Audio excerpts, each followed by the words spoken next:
John chapter 9. One thing I know. The fellowship hall still smelled faintly of coffee from the morning pot, reheated and a little bitter. Folding chairs made a loose oval on the tile. Someone had left a stack of printed John 9 pages on the side table with the cups. Someone else had written 2 words on the whiteboard in a careful hand and then stopped. Here, listen. No underlines, no Greek, just the pair, as if the board were waiting to see whether the room would notice. Graham Crow took a chair like everyone else. He did not stand to open. John 9 tonight, the whole road in stretches. Someone reads a piece, we talk about that piece, then the next. Confusion is welcome. Ivy Lang sat with both hands around a paper cup she hadn't sipped. Omar Nadir's Bible was still closed. He watched the board as if the 2 words might move. Kira Dunn had a pencil already. Benito's soul flipped pages until he found 9. Rosalie Kent's copy was soft at the corners. Lydia Moss set her reading glasses low on her nose and waited. 1 through 12, Graham said. Lydia. Lydia read. A man blind from birth. Disciples asking who sinned, this man or his parents. Jesus refusing both doors, the works of God to be displayed. We must work the works of him who sent me while it is day. Night is coming, when no one can work. Light of the world. Spit, clay on eyes. Go wash in the pool of Siloam. Sent, and he went, washed, came back seeing. Neighbors split on identity. The man holds the simple claim. I am the one. The man called Jesus put mud on his eyes and sent him. I do not know where he is. Omar spoke first, surprising himself. I don't know this book well, but the disciples sound like people who need a guilty party before they can care about the man in front of them. Yes, Rosalie said, not unkindly. I've sat in that chair for decades. We call it theology. Sometimes it's just a way not to look at a person. Kira's pencil tapped the day and night line.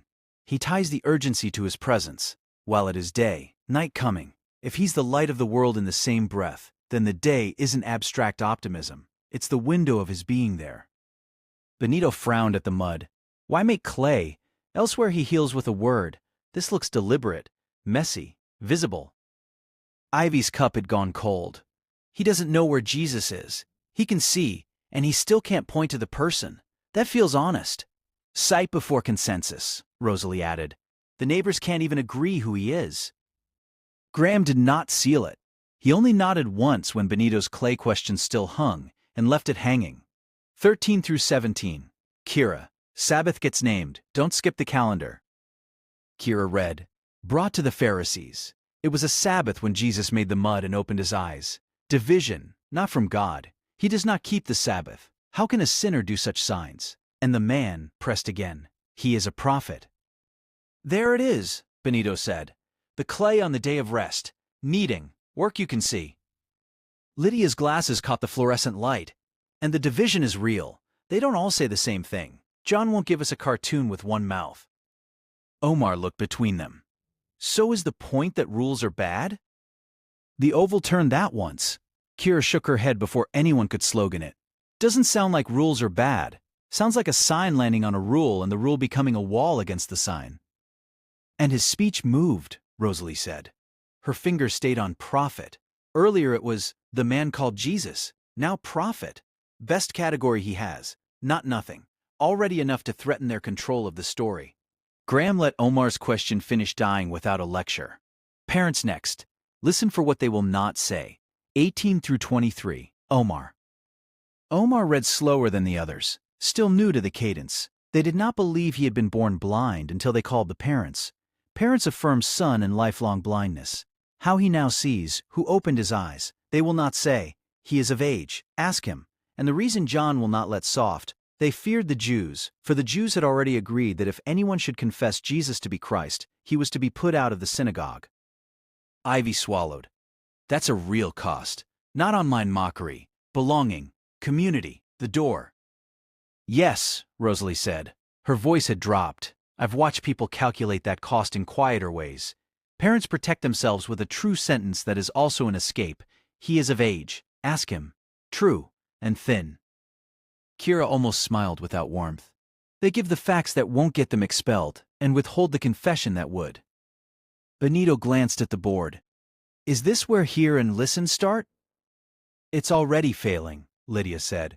They're investigating and not hearing what the sign is saying. It gets louder later. Graham did not polish the fear into comfort. 24 through 34. Long stretch. Stay with the argument. Benito. Benito read, Second call. Give glory to God. We know that this man is a sinner. The answer that refuses their frame. Whether he is a sinner, I do not know. One thing I know, that though I was blind, now I see. Already told you and you would not listen. Want to become his disciples too? Reviled. You are his disciple, but we are disciples of Moses. We know that God has spoken to Moses, but as for this man, we do not know where he comes from. Then the man's long reply, Marvelous that you do not know where he comes from, and yet he opened my eyes. God does not listen to sinners, but if anyone is a worshiper of God and does his will, God listens to him. Never since the world began has it been heard that anyone opened the eyes of a man born blind. If this man were not from God, he could do nothing, and they cast him out. For a moment, no one spoke. Kira broke it.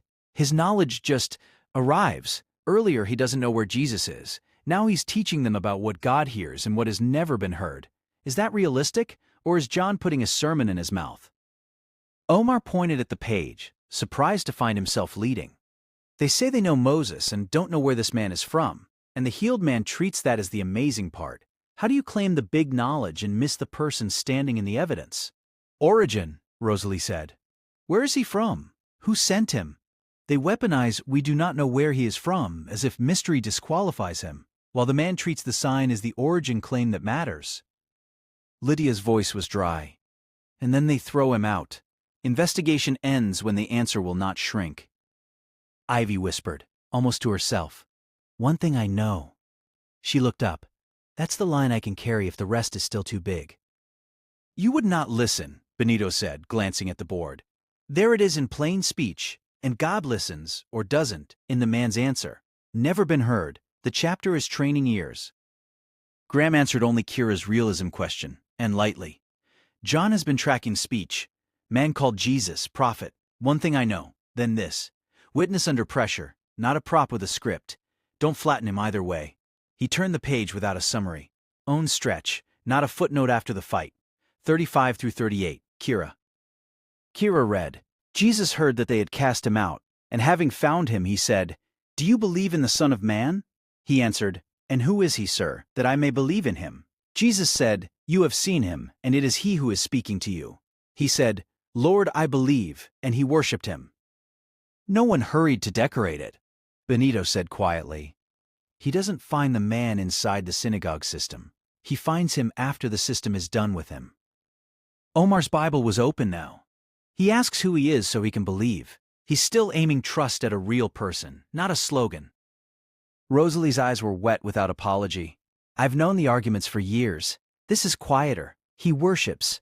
John doesn't give a committee vote. He gives allegiance. Lydia added, precise. And you have seen him, is almost unbearable if you remember he began without sight.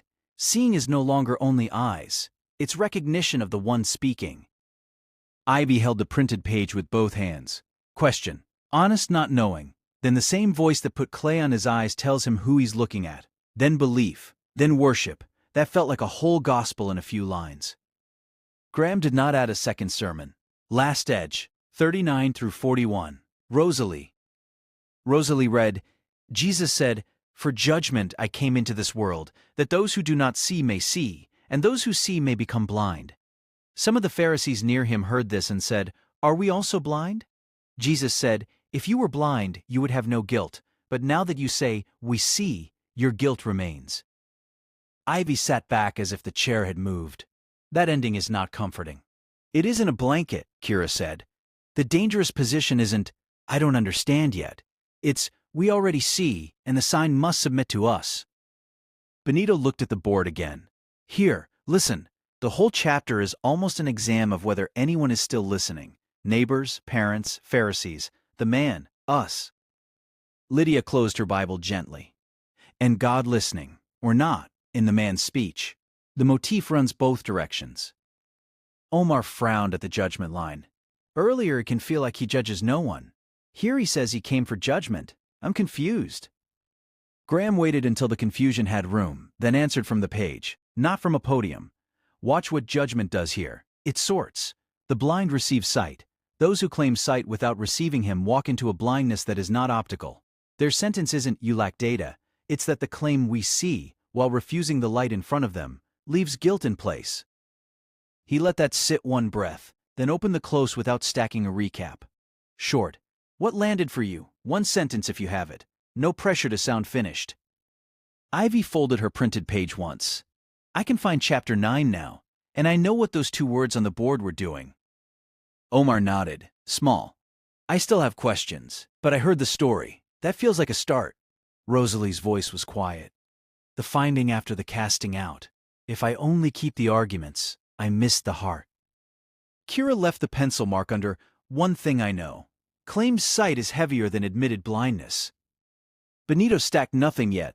Mud on a Sabbath. They wanted a cleaner sign. Lydia looked at the board and did not add a third word. Ears. Graham barely steered. Enough. He killed half the lights. The whiteboard held its quiet pair in the dim. Outside, the lot was ordinary evening. Inside, a man born blind had finished speaking, and the people who said they saw still had to decide whether they had been listening.